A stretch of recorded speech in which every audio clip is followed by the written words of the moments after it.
Сегодня интернет-газета в Якутии.ру встречается с вами уже в самом Нюрбинском районе, в городе Нюрбе, 17 июля 2021 года. После двухдневной работы членов Союза журналистов и блогеров Якутии Сусанны Рожиной и Елены Тихоновой в вашем районе, да, и вчера, после того, как в первый день мы поработали в самом райцентре, вчера, в пятницу, 16 июля, мы объездили наследие села, в том числе даже один из самых отдаленных и в прошлом труднодоступных – это Хорула. И по итогам этой выездной работы хотелось бы поговорить о тех вопросах, которые сегодня волнуют жителей сел вашего района, и над чем работают главы муниципальных образований.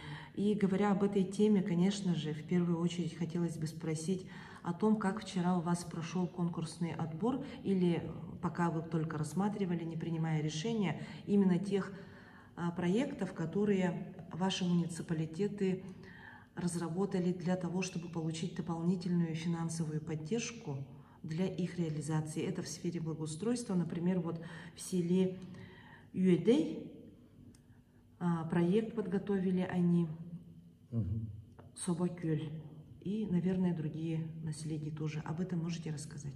Доброе утро, Елена. Отрадно, что вы к нам приехали, воочию увидели, как живет, развивается и какие проблемы у нашего Нюрбинского района. Мы вчера, я начал рабочую поездку по наслегам. Вчера мы были на слегах Мархинского куста. Мы выслушивали мнение населения через Zoom-программу, встречались с активом, с руководством наслегов. Мы в этом году предусматриваем примерно 50 миллионов рублей от поступления алмазной промышленности в виде дивидендов, которые нам поступают. Мы выслушивали, осматривали проекты наслегов. Мы примерно дали им индикаторы, в каких областях, отраслях они могут защититься. Это благоустройство населенных пунктов, это подключение частного сектора к центральному теплоснабжению и закуп специальной техники, это водовозная техника, трактора и так далее, оборудование для населения. И также мы, как раз вы озвучили проект села Юэдэй, это культурно познавательный, по-моему, парк, это Собо. Перед нами проект защитила сама глава наслега Мария Пудовна. Мы это не первый год делаем, это мы еще, это третий год, в виде иных межбюджетных трансфертов мы выделяем средства для наслегов, чтобы они реализовали свои проекты для улучшения жизни населения. Это подключение частного сектора, строительство тех иных скверов, площадей, строительство летних водопроводов и так далее, реализация проекта строительства коровников и так далее. И по каким критериям отбираете победителей? У нас 18 сельских поселений и город Нюрба, город Нюрба, это районный центр, мы отдельно там предусматриваем средства, потому что в райцентре много идет и строительство социальных объектов, строительство, капитальный ремонт улиц, асфальтирование улиц. Это все за счет дивиденда мы асфальтируем улицы города Нюрба. В следующем году, 22-23 года, мы полностью асфальтируем все улицы города Нюрба. Это асфальтирование идет через инвестиционно-строительное управление. Каждый год конкурс и тендер выигрывает Риквилью Автодор. Это специализированное предприятие, которое занимается дорогой. Да, мы у них были тоже. Вот это проекты, я думаю, дают толчок развитию всех поселений. Это инженерные структуры и так далее, транспортная логистика, уличная сеть и так далее. Вот поэтому я тоже думаю, такими темпами мы, если Алроса компания будет работать прибыльно, если будет хорошее дивидендное поступление, тогда вот эти деньги, я думаю, эффективно будем реализовать. Спасибо большое.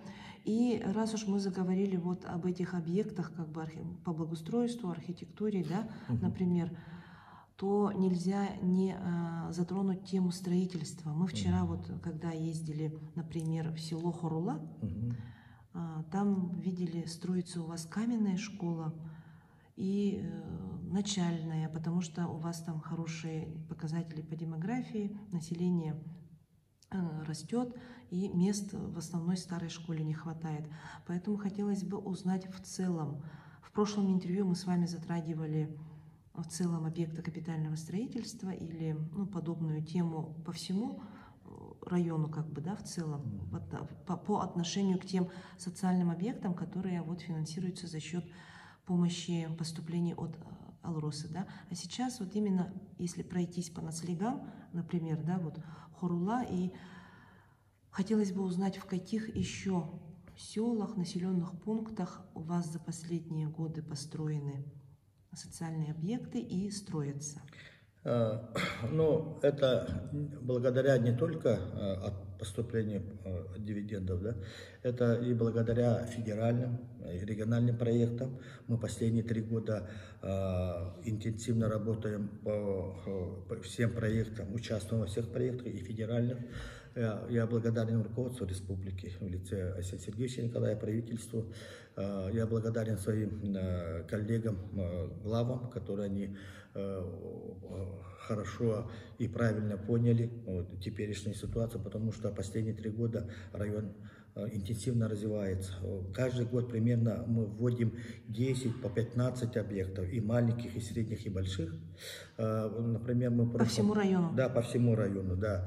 Не только в Хоруле, во многих населенных пунктах сейчас по потребности строятся социальные объекты.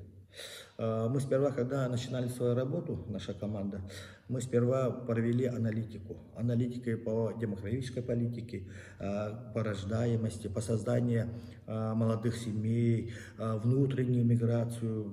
Основную сами знаете, это бич по всей республике, это внутренняя миграция, правильно? Да. Да, вот от отдаленного населения переезжает в районные центры, от районных центров переезжает в города Якутск и даже за пределами республики.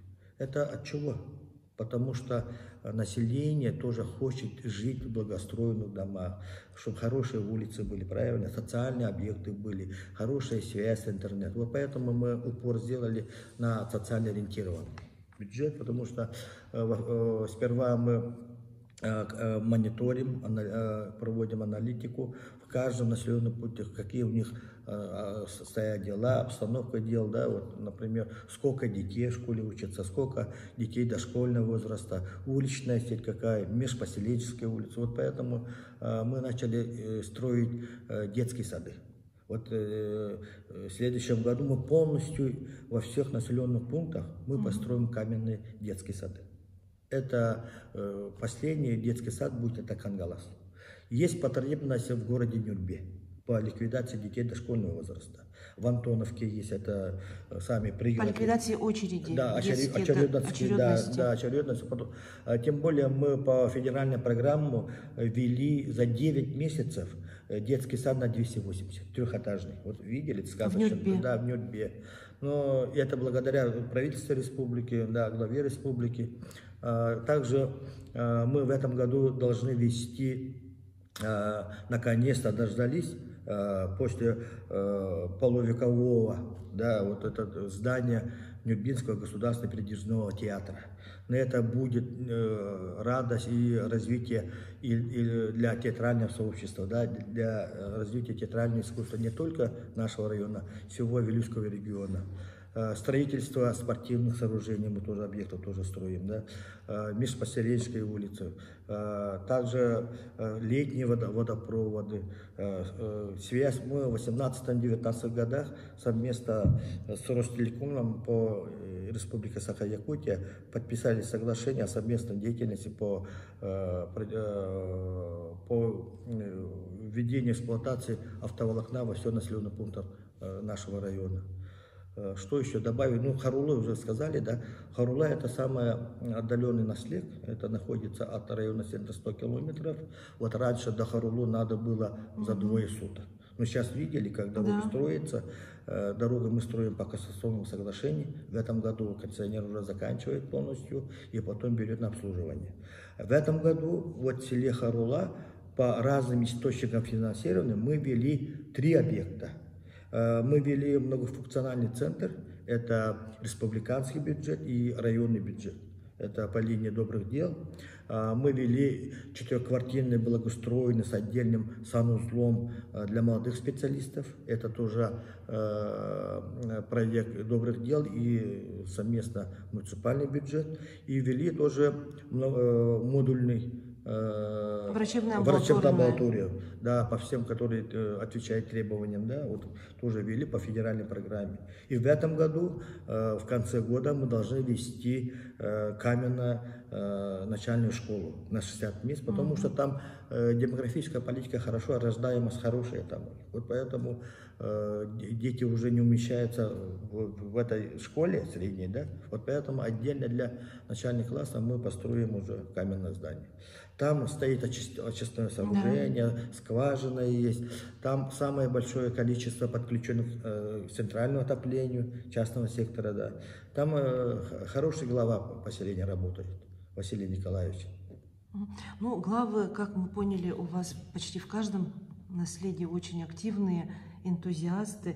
И вот, например, в селе Акана, Аканинского наслега, мы познакомились с Ефремом Семеновым, главой наслега Аканинского, да, и он как раз нам рассказал об еще одной передовой муниципальной практике вашего района, о проведении культурно-спортивных фестивалей, ну, таких, проще говоря, конкурсов среди наслегов по итогам года, когда вы свои муниципальные образования оцениваете по определенным критериям, определяете победителя, и они получают такие, ну, хорошие призы, например. Об этом можно подробнее? Да, ну, мы еще 3 года тому назад приняли решение провести фестиваль спортивно-культурный во всех населенных пунктах, это сельские поселения.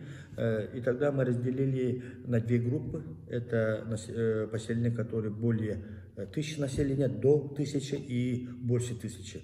Мы приняли, вот, взяли пример в Мегино-Кангаласском районе. Это такой проект, фестиваль, проводился аж 30 лет. Вот поэтому мы хорошее и переняли у другого района, мы его еще актуализировали, и с этого года мы еще добавили там расширили, да, поставили много индикаторов. Это правонарушения, качество учебы, спорт, культура, благоустройство, саночистка и так далее. Показатели по сельскому хозяйству, рождаемость детей, создание молодых семей и так далее. И рабочих мест, наверное, тоже. Да, создание рабочих мест, да. Сколько поселений участвует в федеральных, региональных проектах, сколько они привлекли денежных средств от федеральных и республиканских. Мы все это все учитывается. Делаем экран, как в советское время, помните, да, вот так. Конечно, жаль, в прошлом году в связи с пандемией мы полностью объемы не проводили. А до этого мы в 19-18 провели. И как раз мы установили призовые для 2 группы. Да? За первое место мы давали автомашину УАЗ, да, микроавтобус, да, второй китайский трактор Синтай и сельхозоборудование, ну, там боковые, да, и так далее было. Ну, с этого года мы уже вот этот призовые увеличили. Даже увеличили. Да, в этом году и первая, и вторая группа, которая займет первое место, получит МТЗ-82. А второе место он получит водовозную технику, и третье это оборудование для сенокошения будет. И поэтому это для мотивации, для стимулирования, для развития. Как соцсоревнования. Да, да, вот так делают. И все главы населения, общественность этих наследников вообще сплотились. Они живут этим. Они вот это дух же, состязательности. Да, есть такое.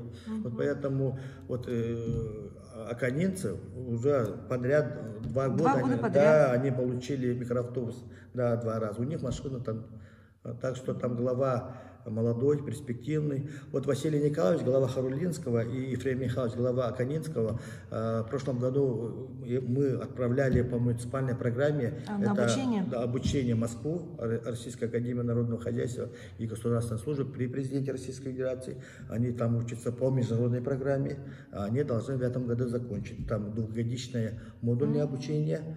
По этой программе мы обучаем за счет средств района аж 20 молодых специалистов. И там в том числе главы наследников, специалисты разных уровней.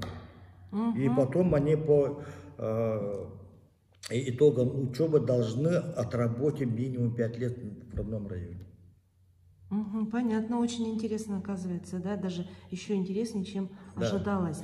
И в том же селе Акана мы встретились с одной из жительниц, многодетная семья, и им выдали теленка.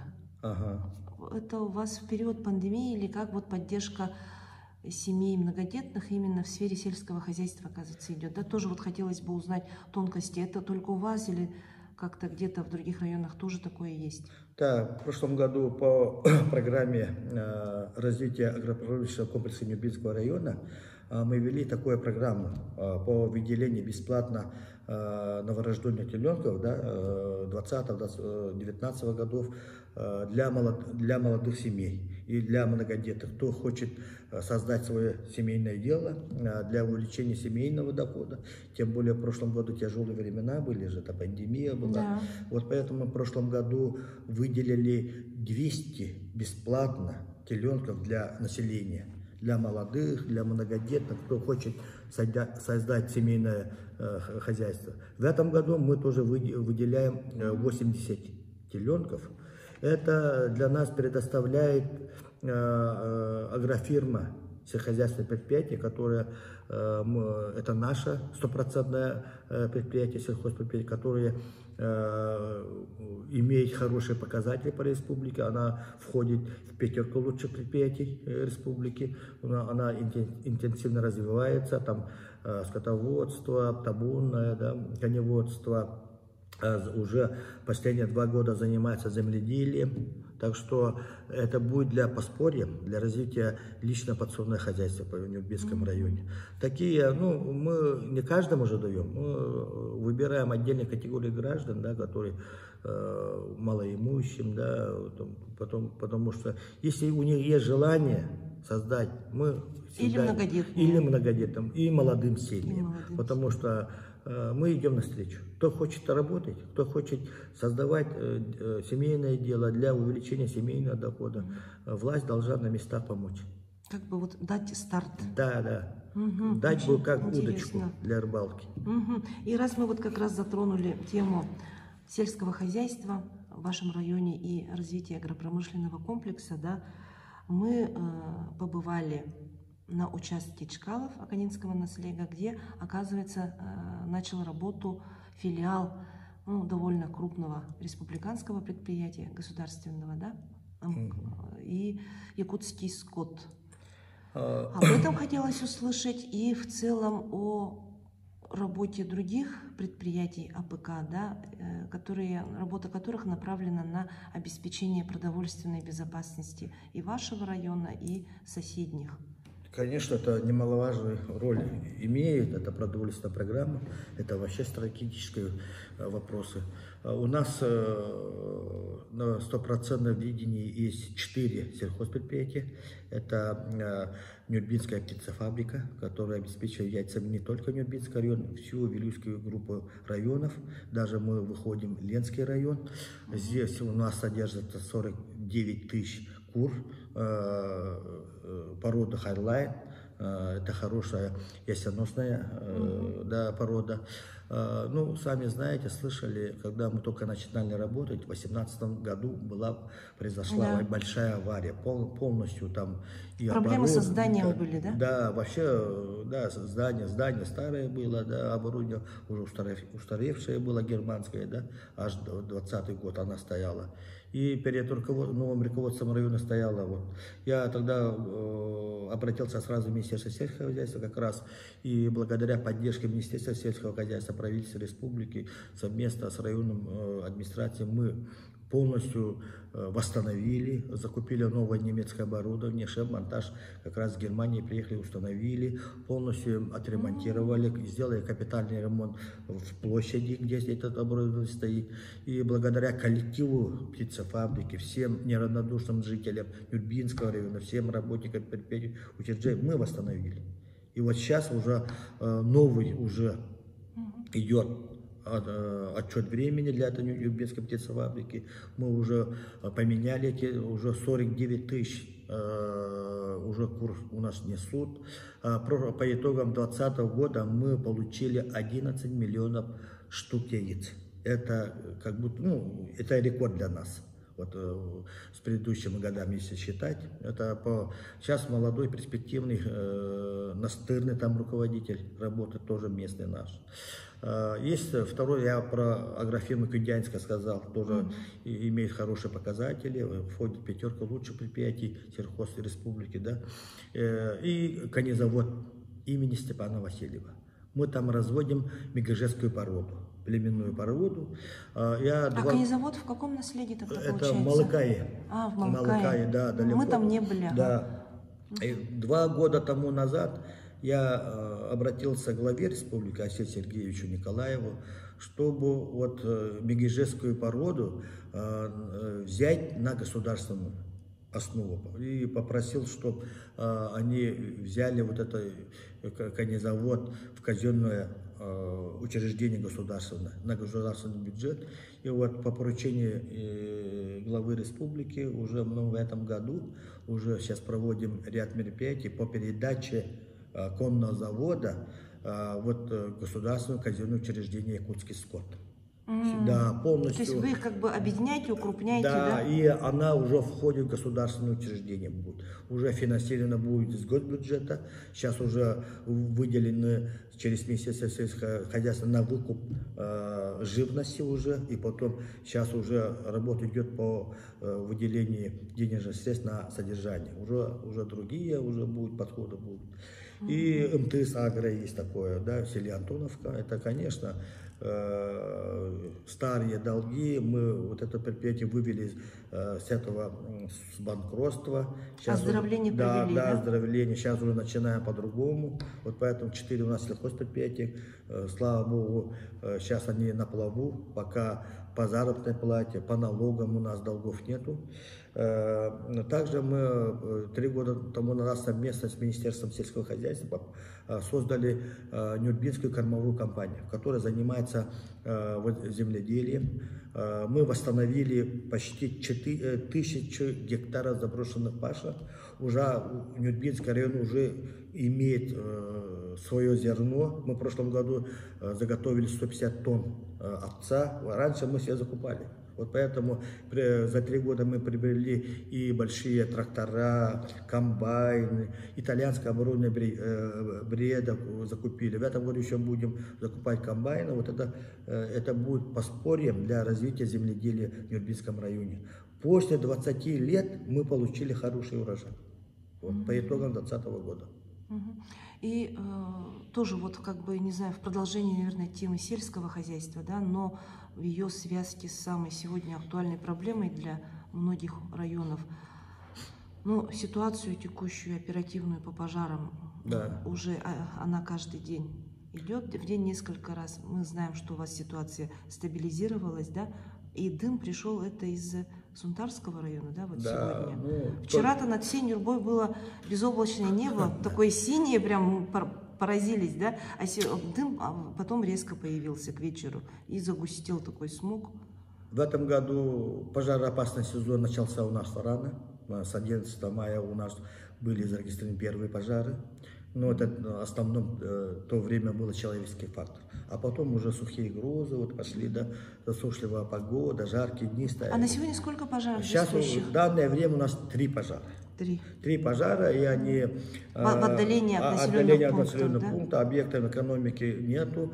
Угрозы нет? Да, угрозы нет. Естественная преграда нашей это реки Вилюй и Марха, но отдаленность. Ну, конечно, там сейчас отрабатывают с огнем, работают и федеральные силы, и мобилизационные силы, там примерно задействовано 60 человек. Как раз к нам помогают вертолет Министерства обороны, который базируется в нашем аэропорту водосливным устройством. Как раз он здесь базируется и работает по Вилюйскому региону, по району. Ну, вчера он отработал в Верхневилюйском, Сунтарском районе.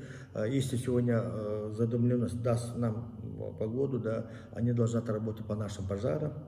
Ну, сейчас как-то пока немножко стабильно, но все равно же есть угроза, потому что погода такая стоит. Еще жарко. То есть, если дым очень густой, то этот вертолет летать не может? Да, пока не может, да. Ну, даст погоду. Сейчас летчик-наблюдатель должен после обеда вылетать, да, он уже положение дел нам скажет.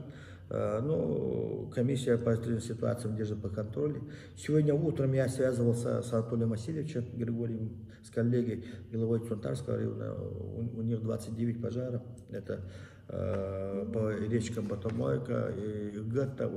Вот дым оттуда идет. Ветер-то поменялся. Направление. Да, позавчера и за прошлый день в Сунтарах задымленность была.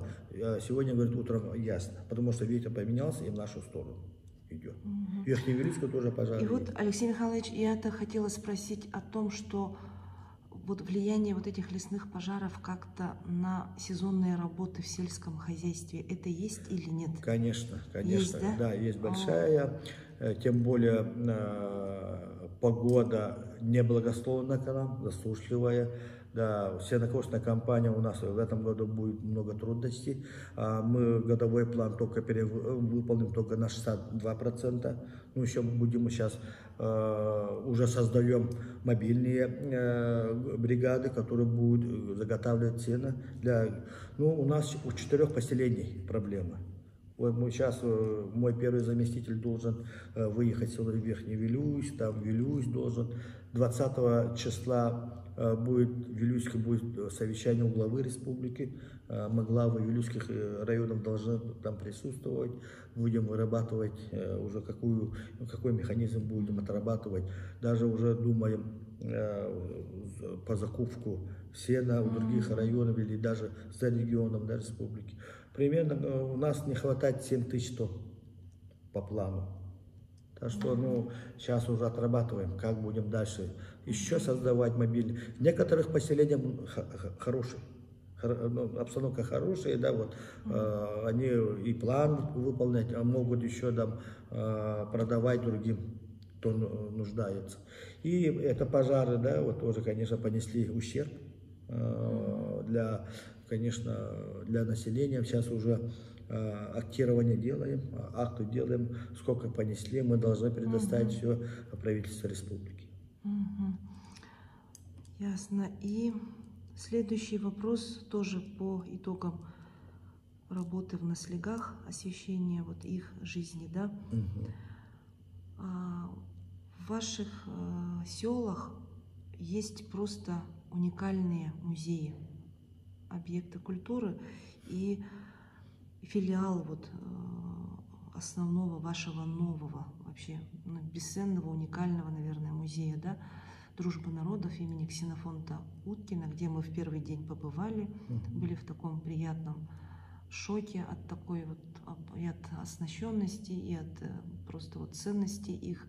экспонатов, ну вот видно, что просто люди это делали с Душой. любовью, да. Вот Анна Андреевна Туманова, да, директор, Да. она для нас провела и для наших подписчиков своего рода такую виртуальную экскурсию и пригласила якутян и гостей республики. По мере возможности она объяснила все правила, ну что они вот с соблюдением мер санэпидбезопасности группами людям показывают, да, людей запускают, посетителей.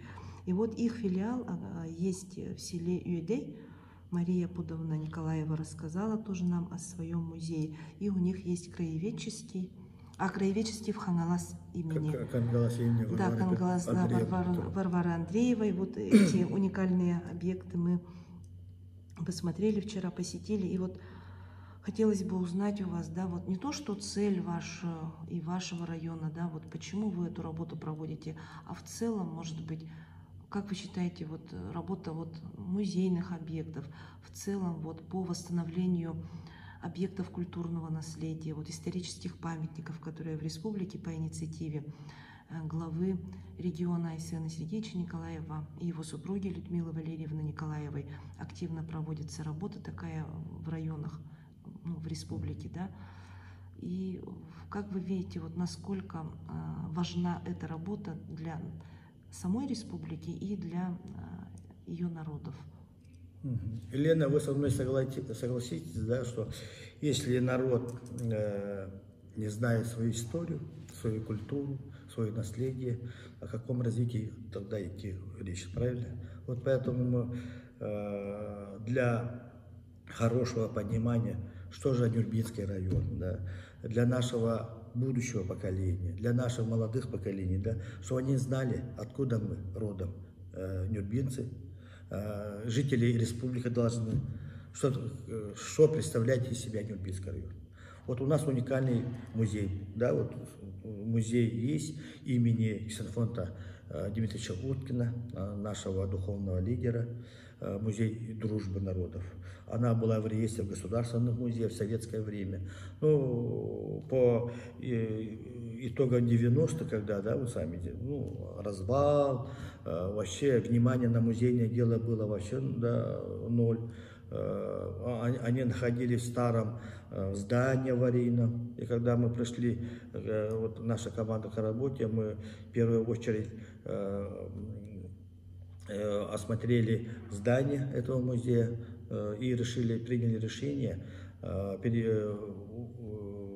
выкупили каменное здание, реконструировали.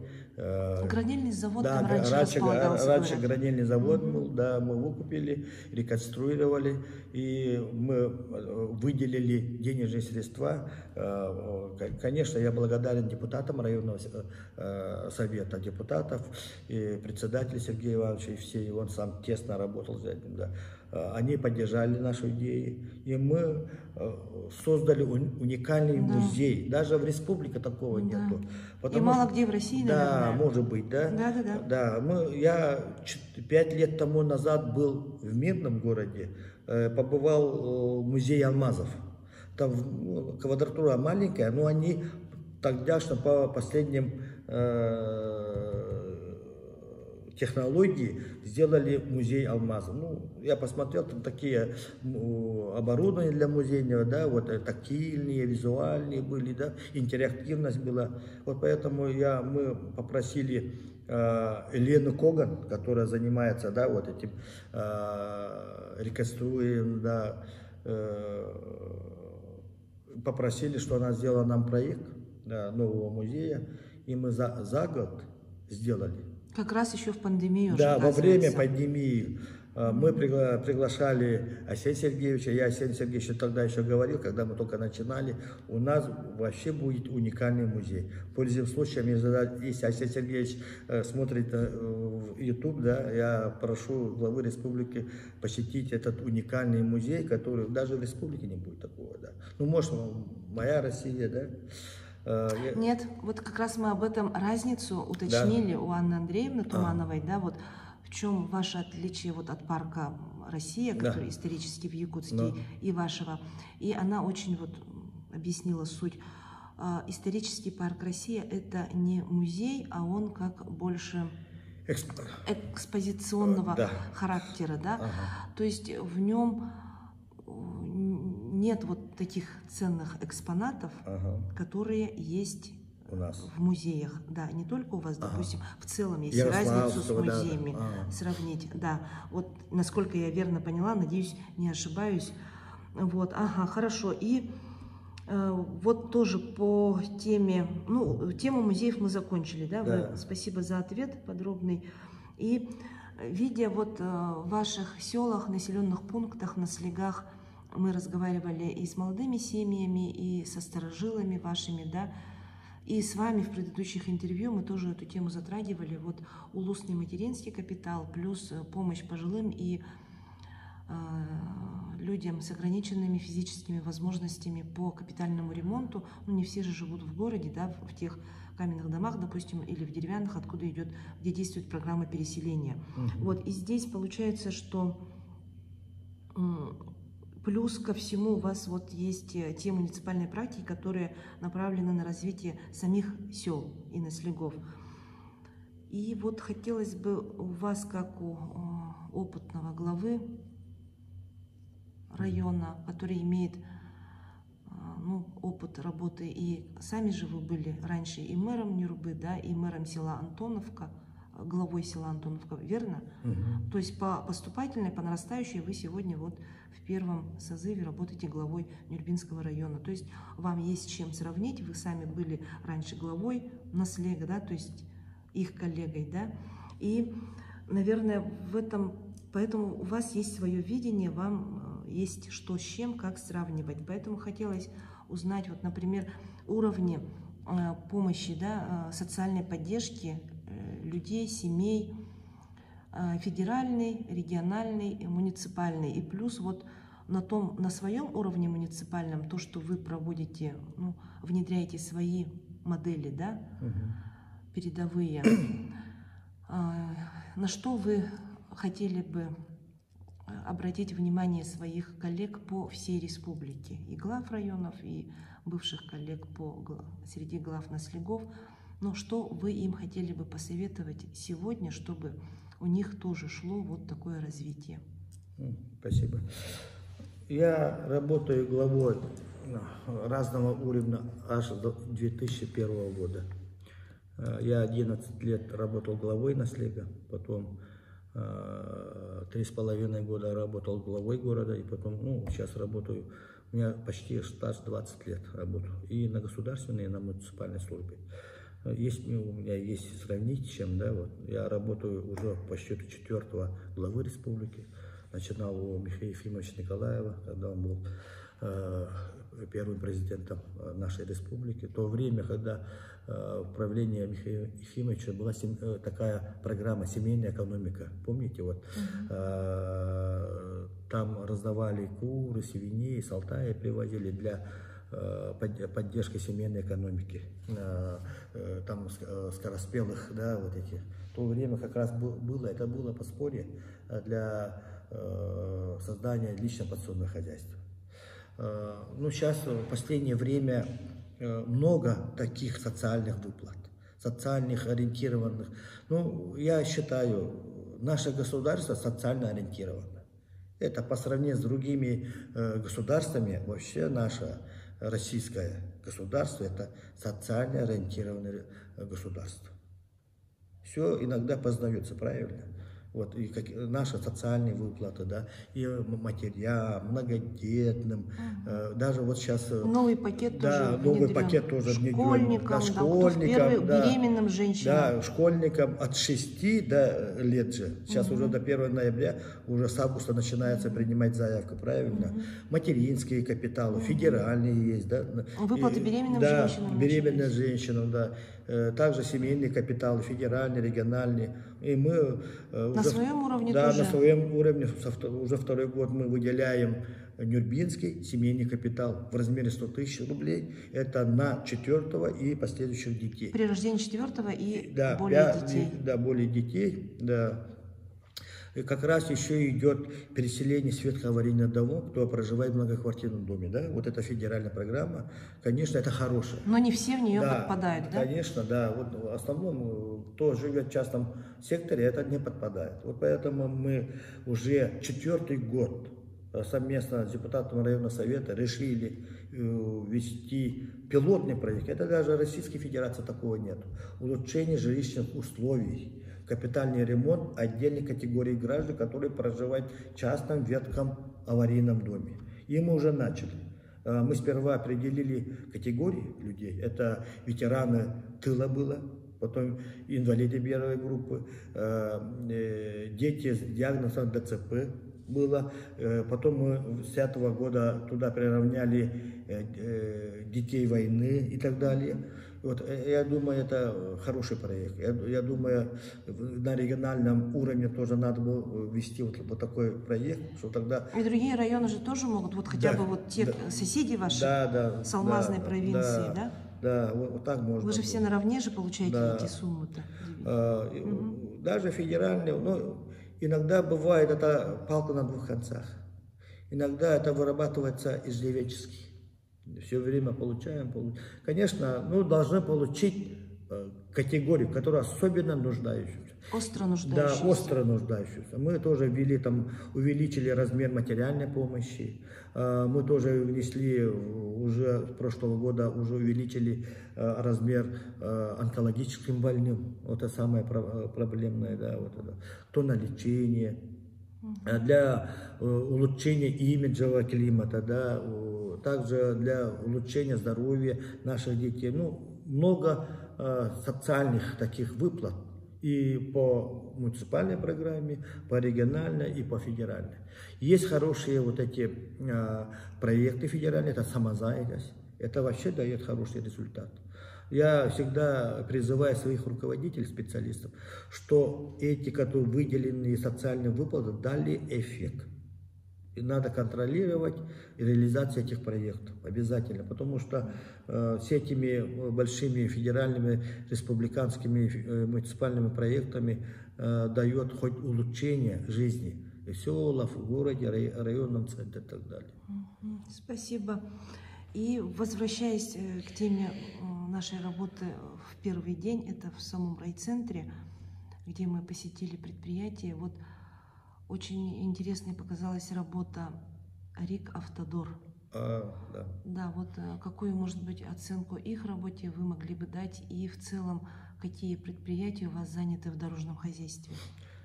В прошлом году уже у нас начался федеральный проект, это строительство, капитальное строительство асфальтирования федеральной дороги Вилюхи. И вот в конкурсе участвовали два предприятия, которые основываются на работе в дорожной сети. Это наша доморощенная компания РИК «Автодор». Да, раньше «Автодор» был, она сейчас вошла в группу компании РИК и сейчас стала РИК «Автодор». Да, об этом рассказал Никифоров. И Саходороги. Вот как раз Сергей Валерьевич Никифоров, мой ровесник, мы с одногодки, мы одноклассники, вместе прошли 90-е годы, и он сейчас как раз, да, ну это в хорошем слове. Мы же это прошли 90-е годы. Это тяжелые времена же были, правильно? Да. Не каждому пройти тот путь, правильно? Вот поэтому вот как раз в РИК «Автодор» работают все местные партии. И они научились уже тоже, доказали, что местное население может работать в таких специализированных, да, проектах, как дорожная сеть. Да? Они уже и работали по всем районам, где это проводится капитальный ремонт, строительство дороги Вилюй, это Верхневилюйский, Вилюйский, в Горном районе. И наряду с федеральной дорогой они тоже участвуют в наших тендерах, которые мы проводим. Это асфальтирование улиц города Нюрба. Помните, мы с 19-18 года начали, сперва, в первую очередь, мы сюда обратно привезли свой асфальтовый завод, который работал в других районах раньше. Привезли, установили здесь, дали в аренду РИК «Автодору», и они начали асфальтировать улицы города Нюрба. В 2003 году мы полностью заасфальтируем улицы города Нюрба. Также с прошлого года мы начали асфальтировать улицы села Антоновки. В прошлом году центральные улицы сделали Чусовского, да, в честь Героя Советского Союза, нашего земляка. В этом году улицу Кирова. И есть у нас с Рикпулью Автодором совместный проект, пилотный проект тоже в республике. Асфальтирование по новым технологиям, асфальтирование сельских улиц. Уже мы свой проект внесли в Министерство транспорта и дорожного хозяйства. Министр поддержал. Вот сейчас уже проект должен пройти экспертизу, проверку правового. И потом мы должны до 24-го, если все одобрится, да, там софинансирование должно быть, это от районного финансирования и также от средств Дорожного фонда республики. Ну, с этого года на свои деньги мы начинаем уже по этой технологии асфальтировать центральные улицы села Сюльц. Уже начинаем тоже сельские. Сюльцы, Нюрбачан, Чапанда, Жархан, Юэдей, Кангаласа мы будем асфальтировать. Это по новой технологии. Не только в районных центрах, в городах должны да, жить люди до хороших асфальтированных улиц, да, ходить. И тоже в сельских поселениях. Очень интересно, конечно же, да. И у них еще, оказывается, филиалы в других районах тоже есть. Да, у них Автодора, есть. Да, да. есть. Это у вас филиал, да, в вашем направлении. Вот. И последний вопрос, который хотелось бы вам задать, тоже, скорее всего, как главе района и опытному профессионалу. Вот иногда звучат такие мнения, что небольшие, тем более отдаленные, труднодоступные населенные пункты лучше закрыть, население переселить, за счет этого в рамках тех естественных процессов урбанизации укрепить, допустим, расширить райцентры или наиболее такие сильные наследия, да, наследные центры, например, да.